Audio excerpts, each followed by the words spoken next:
नमस्कार शेतकरी बांधवांनो, नमो शेतकरी महासन्मान निधी योजना बंद।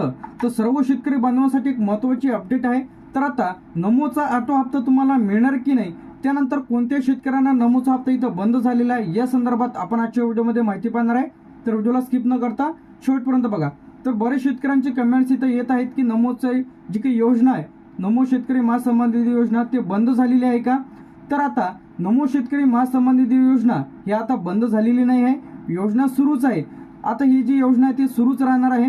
तर आता जे की पीएम किसानचा 21वा हप्ता ते सर्व शेतकरी बांधवांच्या खात्यामध्ये जमा झालेलाच आहे, परंतु बरेच दिवसांपासून रखडलेला जो काही नमोचा ऑटो हप्ता आहे ते अधिक शेतकऱ्यांना इथं मिळालेला नाही।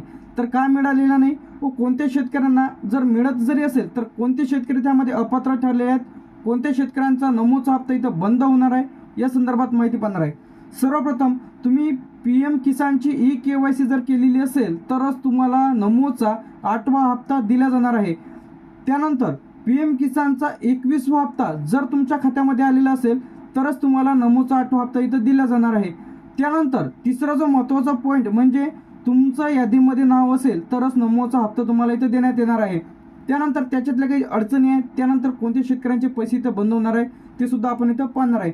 त्यानंतर बरेच जणांनी चुकीच्या पद्धतीने म्हणजे आता तुमच्या सातबाऱ्यावर नाव वेगळं आहे, बँक पासबुक आणि आधारवर दोन्ही याच्यावर सेम नाव आहे, परंतु सातबाऱ्यावर तुमचं वेगळं नाव आहे, तर अशांचे लाभ आता इथं बंद झालेले आहे। जर तुमचं काही असं असतील तर तुम्ही तलाठी किंवा पटवाऱ्याला भेट देऊन तुम्ही तुमचं सातबाऱ्यामध्ये नाव तिन्ही याच्यावर तुमचं सेम नाव असणे आवश्यक आहे, जेणेकरून तुम्हाला नमो आणि पीएम किसानचा हप्ता तुमच्या खात्यामध्ये जमा केला जाईल। तर पीएम किसानचा 21वा हप्ता आता ज्या ज्या शेतकरी बांधवांच्या खात्यामध्ये जमा झालेले आहे, जे की पीएम किसानचे पात्र शेतकरी आहेत, तर आता भरपूर मला कमेंट्स येतात की आता जे की नमो शेतकरी महासन्मान निधी योजनेसाठी आम्हाला अर्ज कशा पद्धतीने करायचा आहे। तर आता तुम्हाला अर्ज करण्याची काही इथं प्रोसेस नाही आहे की नमो शेतकरी महासन्मान निधी योजनेचं फक्त तुम्हाला स्टेटस चेक करता येते, तुमच्या काही अडचणी आहेत ते तुम्हाला तिथून चेक करता येते।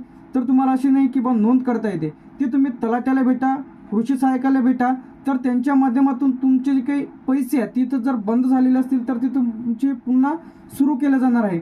जर तुमच्या सातबाऱ्यामध्ये बरेच वेळा काय होतं की सातबाऱ्यामध्ये प्रॉब्लेम येत होता, म्हणजे लँड सेंडिंगचा प्रॉब्लेम येत होता, त्यानंतर तुमचा आधार मिसमॅच असेल किंवा बँक अकाउंटचं मिसमॅच असेल, आधार लिंक नसेल, तर आता जी काही अडचणी आहेत ते आपण थोडक्यात जाणून घेऊ। सर्वप्रथम म्हणजे तुमची पीएम किसानची ई-केवायसी केलेली असणे आवश्यक आहे। जर तुमची पीएम किसानची ई-केवायसी केली तरच तुम्हाला पीएम आणि नमोचा हप्ता इथं तुम्हाला मिळणार आहे।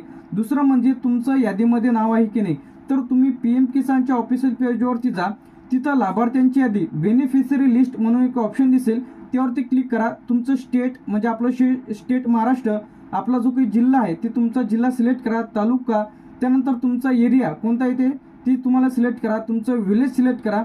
जी काही रिपोर्टवरती क्लिक केल्यानंतर तुमच्या गावाची जेवढे काही लाभार्थी आहेत पीएम किसान आणि नमो शेतकरीची त्यांची संपूर्णांची यादी ती तुम्हाला तिथं दिसेल।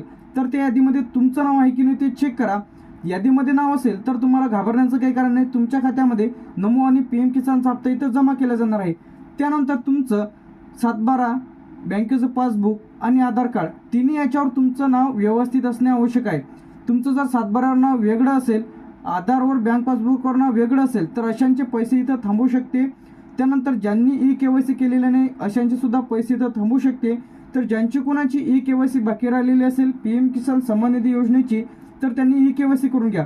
ज्यांचे कोणाचे पैसे इथं बंद झालेले आहेत तर तुमचं मूळ कारण काय आहे ते तुम्हाला तिथून शोधा, कृषी सहाय्यकाला भेटा, तलाट्याला भेटा, पटवाऱ्याला भेटा, तुमचे जे काही तक्रारीवरती ते निवारण करेल। व तुमच्या काही अडचणी असतील किंवा तुम्हाला पीएम किसानचे कधीपासून तुमचे हप्ते बंद झालेले आहेत तर कमेंट करून नक्की सांगा की तुम्हाला आतापर्यंत पैसे मिळाले की नाही, व तुमच्या काही अडचणी असतील किंवा तुमचा जर प्रॉब्लेम सॉल्व्ह होत नसेल तर ते आपण त्यावरती डिटेलमध्ये व्हिडिओ आपण तयार करू की तुम्हाला काय करायला पाहिजे, जेणेकरून तुमचे जर पैसे इथं बंद झालेले असेल तर अशाने पुन्हा कशा पद्धतीने तुम्हाला तुमचे पैसे इथं सुरू करायचे आहे। त्यानंतर 2026 पीएम किसानचे नवीन रजिस्ट्रेशन फॉर्म इथं सुरू झालेले आहे। 2019च्या ज्यांच्या नावावर शेतजमीन असेल तर अशांना पीएम आणि नमोचा दोन्ही हप्ते एकत्रच तुमच्या खात्यामध्ये जमा होईल। वार्षिक तुम्हाला 12,000 रुपये मिळणार आहे। ज्यांच्या कोणाचे पीएम किसान यांची नोंदणी करायची असेल नवीन नोंदणी तर त्यांची 2026 म्हणजे फॉर्म भरणे सुरू झालेले आहे। ज्यांना कोणाला फॉर्म भरायचा असेल तर त्यांनी कमेंट करून नक्की सांगा, त्यांना ज्यांना कोणाला फॉर्म भरायचा असेल तर आपण फॉर्म भरून देऊ। तर तुमच्या काही अडचणी असतील तर कमेंट करून नक्की सांगा, त्यावरती लवकरात लवकर सोल्युशन तुम्हाला मिळेल. थँक्यू.